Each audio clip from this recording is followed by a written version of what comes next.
22শে ফেব্রুয়ারি একজন সহযোগী থেকে অধ্যাপক পদে উন্নীত হলেন। তিনি বিদ্যমান ব্যবস্থায় আমার মতো, আমি একজন সিনিয়র শিক্ষক, আমার মতো করে পেনশন পাবেন। কিন্তু 2024-এর অক্টোবর মাসে যিনি সহযোগী থেকে অধ্যাপক হবেন তিনি কিন্তু এই প্রত্যয়ের আওতাধীন হয়ে গেলেন।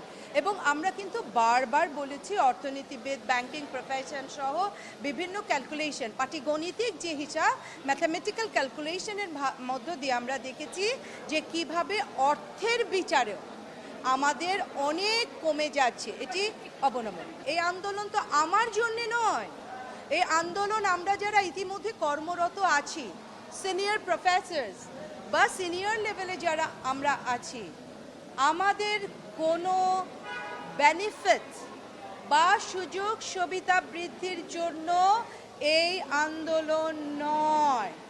এই আন্দোলন আমার সন্তানের জন্য, যে আমার ছাত্র বা ছাত্রী যারা আসবে ভবিষ্যতে এই বিশ্ববিদ্যালয় ছাত্রছাত্রী হিসাবে এবং শিক্ষকতাকে যারা গ্রহণ করতে চাইবে তাদের জন্য তো এই আন্দোলন। তারা তো চরম বৈষম্য, হঠকারিতা এবং তাদের চাকরির বয়সটা পর্যন্ত 59-এ নিয়ে আসবার একটি অপকৌশল শুরু হয়েছে।